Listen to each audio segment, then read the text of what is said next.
Welcome back, folks. Today we are talking about free agent running backs and how it relates to our Dynasty offseason strategy. If you haven't already, go ahead and subscribe to the channel, like the video, comment where you think some of these free agent running backs are going to land. Go ahead and join the Discord if you haven't already. There'll be a link in the description here for you to join for free. You can talk trades with us all offseason, and we are spinning up 10 new listener leagues for the Dynasty community this offseason, starting drafts as soon as next week. So go ahead and hop in the Discord for your chance to play alongside me and my awesome community here. But diving right into the topic of today, there is plenty of these free agent running backs that could stay with their team or could land elsewhere that will cause significant movement in the Dynasty market. And this is always such an exciting time entering the Dynasty offseason because this is where people are going to be the most emotional and the most volatile, coming off either losing in the playoffs or winning their championship or completely tanking the season that they thought they had a chance.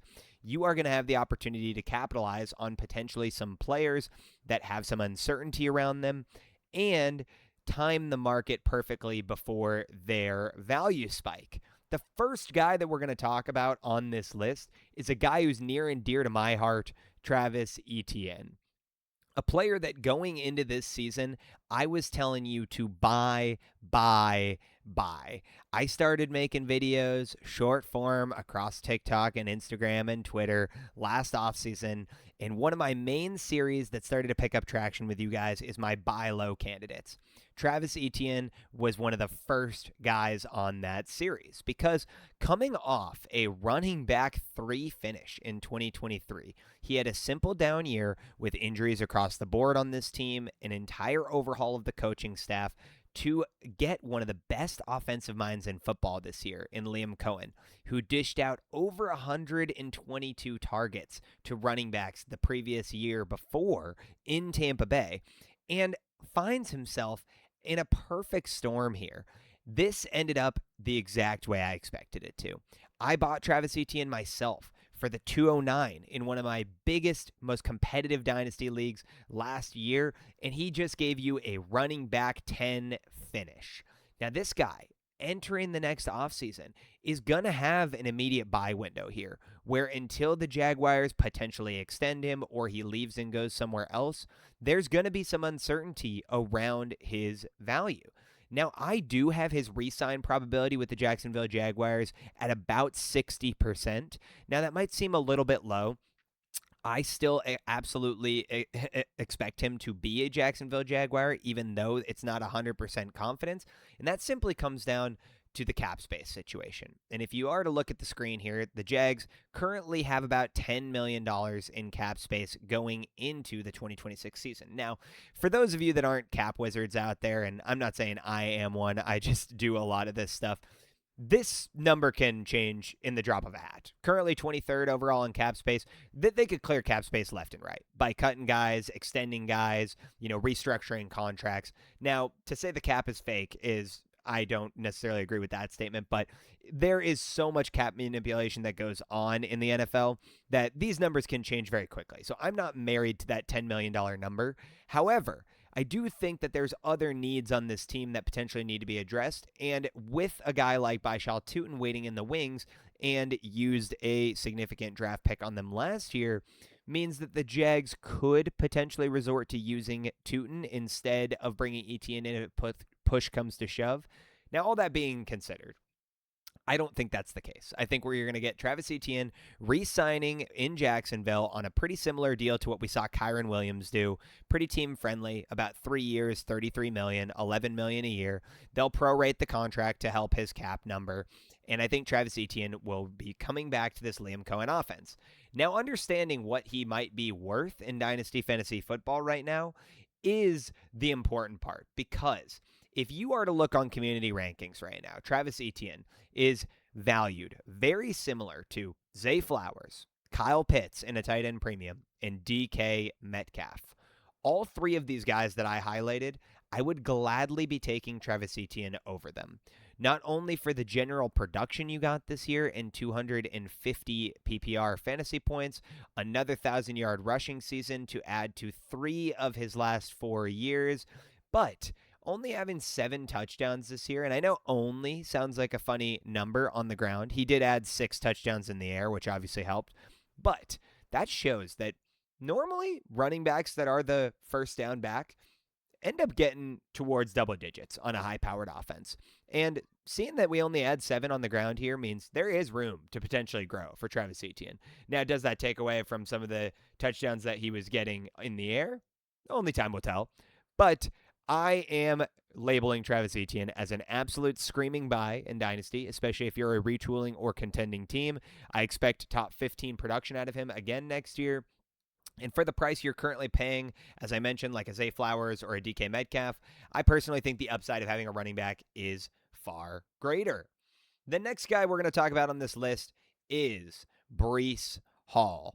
The New York Jets running back who finished RB17 on the season on an absolutely abysmal Jets offense that just could not get it going at all, still found himself finishing in the top 20 here.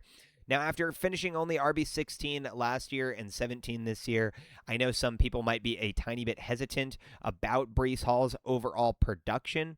However, I think for those of you that know ball, the Jets are just a dumpster fire. If he's able to leave this organization, which I do expect him to do this offseason, I think you are going to get a significant value boost for Breece Hall. So when we talk about that, I have his current likely re-sign percentage with the Jets at only 45%. Now, while the Jets do have over $99 million in cap space next year, as we can see here as I pull it up, you can see $99 million and 6th overall in cap space. They absolutely have the freedom to potentially bring Breece Hall back. Now, the issue here is going to be the player motivation. And I think Breece Hall is going to take his opportunity to go to a more competitive roster that gives him a better chance to win rather than camping out in New York. Now, not to say it's off the table, but I do expect him to sign elsewhere. There's plenty of teams out there, like the Houston Texans, like the Kansas City Chiefs, that are going to need running back reinforcements, and you could see Breece Hall land in either of those offenses and be an immediate dynasty value spike. So when we talk about guys that are ranked around Breece Hall, in a tight end premium, we're talking about Sam Laporta, we're talking about T. Higgins, and we're talking about Jameson Williams. All 3 of those guys that I highlighted there, I would prefer to take Breece Hall. At only 24 years old, he's going to be 25 by next season. He still has the chance to sign his first contract as a running back and give you 3 to 4 high-powered prime years of top 12 finishes. And that's exactly what I expect out of Breece Hall. A top 12 guaranteed finish as long as he's healthy for the next 3 years. The talent level is there. It always has been when you were taking him high up in your rookie drafts a few years back. The landing spot simply failed the man. The next guy that we're going to talk about is Javonte Williams, a guy who going into this season was falling down to the 13th, 14th, 15th round of your Dynasty Startup Draft. Finds himself finishing as RB11 on the season, averaged just over 16 points per game for you guys in a PPR format this year. However, I do have his re-sign potential with Dallas quite low at actually only 35% going into this offseason. The main reason for that is obviously looking at the Dallas Cowboys cap number. They are currently negative $22 million over the cap, and that puts them 29th overall. Now, I know you're thinking, oh, well, we just talked about how cap can be manipulated and fixed quickly. Now, I do agree with that to some degree. The issue here is that you are talking about a guy in George Pickens for the Dallas Cowboys who just gave you a top 10 finish and is entering the prime of his career at age 25. Meaning if you are going to have any chance of bringing George Pickens back into this team, you're probably not paying big money to a running back as well. Now, all that being considered, if it does become evident and obvious early that the Dallas Cowboys are not going to pay George Pickens and he's going to test free agency, I would actually expect Javonte Williams to be brought back again on a relatively team-friendly deal. somewhere in the range of a Kyron Williams, James Cook deal. However, Jerry Jones has been very stingy in the way he decides to pay his players. And I am pretty unsure of his willingness to go ahead and give the bag straight to Javonte Williams after the injuries he's sustained in his career and 1 season of production in Dallas. All that being considered, I'm still a buyer of Javonte Williams, understanding the amount of risk that I'm taking on here, knowing that it is more likely than not that he will not be in Dallas next year. Now, we did mention other teams that absolutely need a running back, and even a team like a Tennessee Titans out there that could find extreme value in bringing Javonte Williams in with an ascending Cam Ward in the building. Now, how excited that makes you as a fantasy owner, I can't tell you, and it probably doesn't make me wildly excited either, but I do still think that Javonte Williams will absolutely have relevancy. When we check where he's ranked on community rankings, here are 3 players near Javonte Williams that I would be trading away in order to bring Javonte Williams in still going into free agency. Jake Ferguson. I do think that Dak loves his tight ends, and Jake Ferguson gave you solid production this year. Regardless, I think we've watched him trail off deeply at the end of the season comparatively to what he was giving you in the middle of the year during the CeeDee Lamb injury, and is stepping 1 year older, while Javonte Williams will probably get a new deal somewhere, and that contract insulation will spike value. The next guy would be Kyle Monangai, a guy who's shown you flashes in Chicago, and I think absolutely has upside to be extremely relevant as a 1-2 punch in that system. Probably give you low-end RB2, RB3, and flex numbers. That being considered, I do expect them to bring DeAndre Swift back here or bring in another running back. Ben Johnson's always liked the 1-2 punch, and I don't think Monangai, barring injury, is going to be the ultimate workhorse back there. The final guy that he's ranked very similarly to in a superflex is Matthew Stafford. And I know Matthew Stafford was having a potential MVP run until that Atlanta Falcons game last night. But, at age 37 and struggling with back issues in the offseason, I think it's any given day that Matthew Stafford could retire. Now, could he run it back for 3 more years and I'm completely off here? Absolutely. But regardless, I think at age 25, you are going to get 2 to 3 more good years out of Javonte Williams anyway. The next guy I have on this list is my personal favorite in the running back free agent list. It's Kenneth Walker. And I know a lot of you out there are going to be like, this Seattle Seahawks guy is relentless. He just wants to talk about the Seahawks. Sure. We can say that. But here's the facts. Kenneth Walker still averages more broken tackles than any other running back in football throughout his time in the league since entering the NFL. Kenneth Walker still at RB23 this year, averaged a little over 15 points per game. Kenneth Walker still on a split backfield with Zach Charbonnet in a Seattle Seahawks offense that struggled to run the football under Clint Kubiak for more than half the season, was giving you big play upside on any given week, like you watched during the Los Angeles Rams game. And the issue with Ken Walker has just been health, consistency on the injury front, and finding a rhythm in this Seattle team through the revolving door of coordinators that have been there. He has had a different offensive coordinator for 3 straight seasons now. Shane Waldron, then he had Ryan Grubb, now he has Clint Kubiak. And I do actually see the Seattle run game ascending under Kubiak in the second half of this season. However, we just didn't see the Kenneth Walker breakout that we all expected, and I still see Kenneth Walker as a potential top 6 running back finisher during his career here. And I think if he finds the right landing spot this offseason, you could watch that explode. Now, I do have his re-sign percentage in Seattle at just over 60%, seeing that the Seattle Seahawks, if we check, even being competitive, actually have set themselves up really well from a cap perspective. As you're about to see on my screen here, the Seattle Seahawks have a little bit over $65 million in cap space going into next year, ranking them 10th overall. Now, they do have to address a couple positions here, mainly the left tackle position with their young guy Charles Cross here, which, as we know, left tackles, they make good money. He's definitely going to find himself a payday here. However, you've got potential outs on guys like Cooper Kupp and, some of the other vets on this team. Not to mention, You still don't have to worry about paying JSN or Devin Witherspoon for another season here. And the Seattle Seahawks are going to have some cap flexibility. Absolutely going to have some cap flexibility. So if they want to bring Ken Walker back while they still have Zach Charbonnet on the last year of his rookie deal going into next season, they absolutely have the freedom to do so.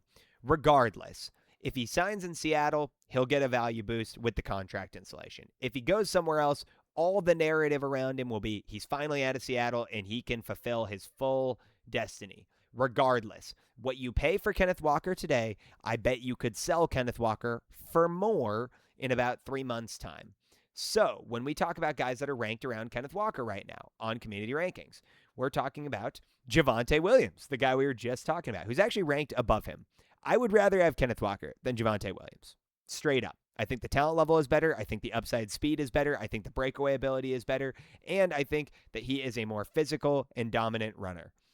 They're talking about a guy like Jordan Addison, a guy who I really like and is still a buy for me in Dynasty. However, with the current quarterback situation in Minnesota and mixed with the fact that he is stuck behind Justin Jefferson to some degree, I would be taking Kenneth Walker, who just turned 25 and has, like I mentioned, 3 to 4 more really good years of production ahead of him.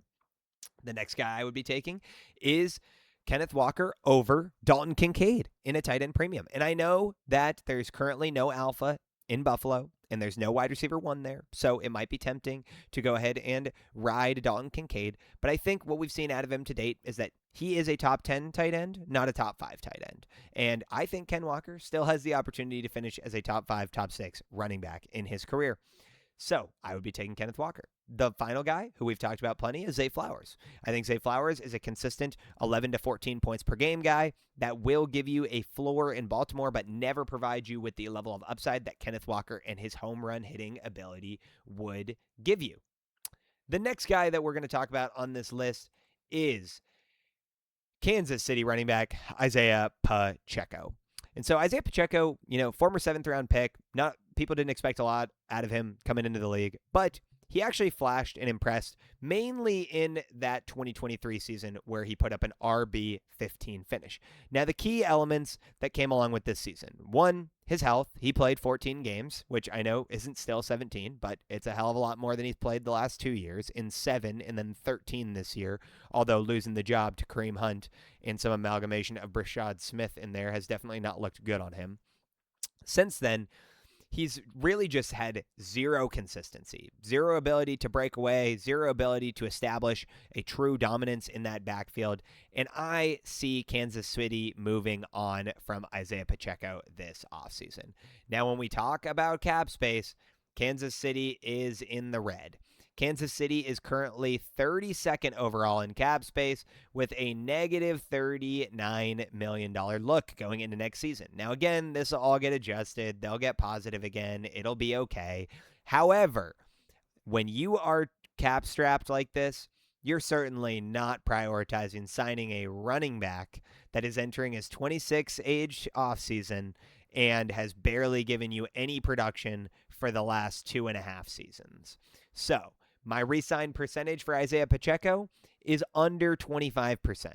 I think he will gladly test free agency here and see if he can enter more of a touch split that gives him a chance to be a consistent runner. Now, from that point of view, I could actually see Isaiah Pacheco as a sneaky buy candidate. I think a lot of people are going to absolutely forget about his existence and value him at next to nothing. I do believe Isaiah Pacheco, being the hard-hitting runner from, the experience we've seen out of him so far, could still give you production and could still be relevant, barring some sort of injuries, on the team that he lands on. And if it's the right offense and fit, he could have the potential to still take a 35 to 55% snap share on any given team. That all being considered, there is guys valued around Isaiah Pacheco that I would be totally fine sending away in order to bring him in as a deep stash. These are not going to be sexy players. We're talking about Cedric Tillman. I would rather have Pacheco. Demario Douglas. I would rather have Pacheco. Justin Fields. I would rather have Pacheco. And even his current and soon-to-be former running mate in Brashad Smith, I would still take Isaiah Pacheco, just for the potential upside that he could have a role on a different team after free agency.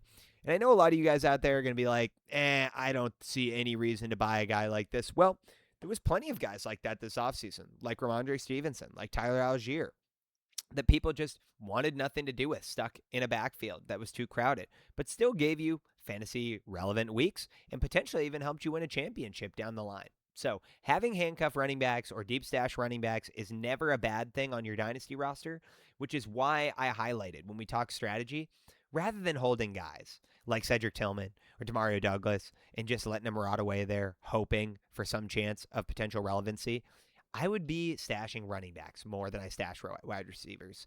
The path to playing is far more consistent. The upside is a lot higher simply based off red zone touches and their ability to give you a floor by scoring touchdowns on any given week. Regardless, I think Isaiah Pacheco is a guy who probably rightfully will be forgotten, but at the same time could offer you some future upside.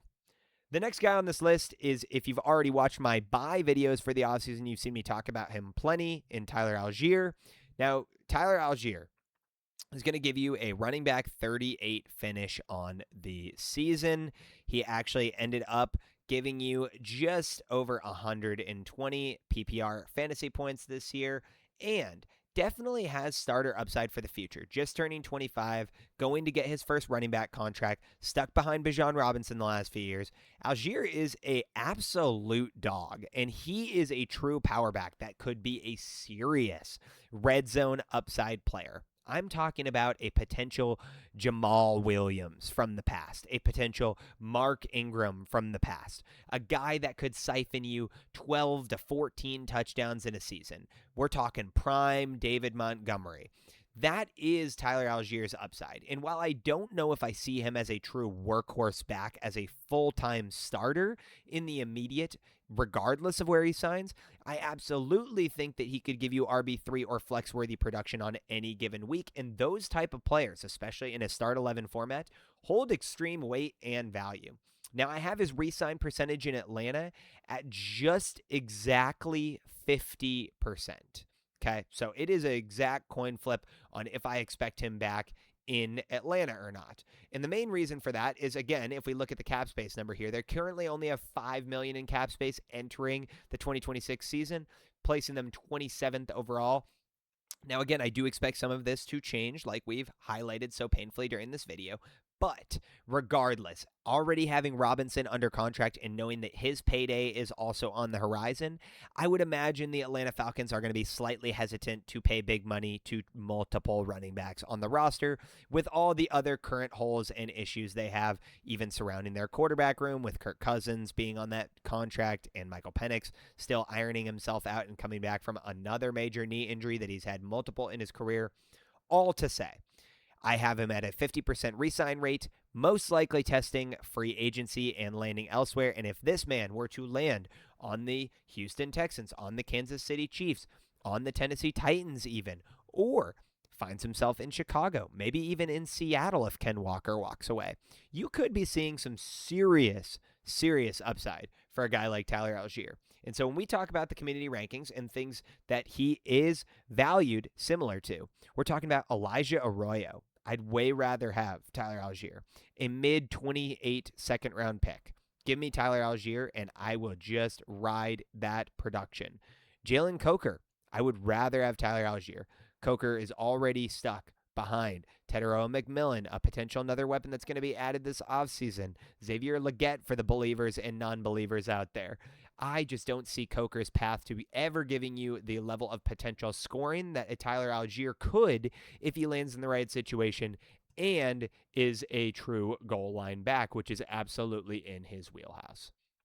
The next guy on this list is J.K. Dobbins. Let's talk about J.K. Dobbins, a guy who was actually averaging a little over 12 points per game before the injury this season, has now done it back-to-back seasons for you, where you saw him finish with success last year in Los Angeles before the injury, now followed by another round of success in Denver before the injury. And the issue with J.K. Dobbins is just what we keep mentioning, the injury. He has a hard time giving you a full season of production, and that should be remembered and definitely not discounted. You're probably only buying him for 11 to 12 games next year, but that being considered, doesn't matter the system. He's in LA. He's consistent. He's productive. He's in Denver. He's consistent. He's productive. I think you will see that continue for the future. So, if you own any of these players and can go stash J.K. Dobbins by trading them away, like a Deebo Samuel, who I think's best years are behind him and is only going to continue to drop in dynasty value. Sean Tucker, a guy who had a little flash this season, split the backfield a bit with Bucky Irving even to end the year here, and it showed you some receiving upside. I don't want to touch that Tampa Bay system and all the mouths to feed over there. Go ahead and give me J.K. Dobbins. A guy like Jordan Mason, who everyone was crazy high on going into this season, had everything fall the right way for him and could not even carve a rollout for himself as a fantasy relevant player. So I'm fine moving on from Jordan Mason. He's only going to have 1 year left on his deal in Minnesota anyway, and that's assuming they don't void him. He could potentially be entering the free agent market this offseason with a cut also. And finally, another guy on this list would be Tez Johnson, a guy who gave you flashes again in Tampa Bay this year, but with Mike Evans, Chris Godwin, Emeka Egbuka, even though Mike Evans is potentially going to be a free agent next year, I think he might end up coming back for one more year. Regardless, I am comfortable moving on from Tez Johnson. I far prefer Jalen McMillan, former Washington product that was a top 100 pick before the neck injury. All that being considered, if you are holding any of those players, I would go buy J.K. Dobbins and stash him as a contender, or even as somebody in the middle. You probably can print free liquidity next season and get another second-round pick mid-year when you move him to a contender. The final guy on this list that we are going to talk about here is Nick Chubb, and I'm going to keep it short and sweet. A player I loved, a player I was so bought in on throughout the dynasty landscape of the last 6 to 7 years. Loved his hard-running style, loved his durability, his physicality. Unfortunately, after that terrible injury that he sustained and the incredible comeback that he mounted, he is just no longer the player he used to be, a shell of his former self. The man that gave you 4 top 15 finishes in a row, 3 of them being top 10 finishes. My man was a true dog back in the day. However, I think his re-sign potential with the Houston Texans is under 15%. I think he will test free agency and potentially find himself somewhere where he maybe sees 10 to 12% of the snaps on any given week. And obviously, the Houston Texans, you don't need me to go into it, is only sitting at $12 million in cap space next season. Very low on the priority list to go ahead and bring a guy like Nick Chubb back to the table with still Woody Marks and Joe Mixon potentially and all the others. I don't think anyone's going to give you anything for Nick Chubb, but a couple guys on this list that I would rather have than Nick Chubb, if you could get it done, that are ranked very similarly to him on community values, is Trey Lance. I'll stash the quarterback in case anything happens to Justin Herbert in the future. Mac Hollins, a guy who actually looked decently productive at times in New England and could potentially earn himself another 1-year deal there as they iron out who is going to be the true alpha in that wide receiver room for the future. Or another New England product that we finally saw a flash from at the end of the season in Efton Chisholm, a guy that, was undrafted and definitely didn't get a lot of headlines, but still could have some level of relevancy in the fantasy future.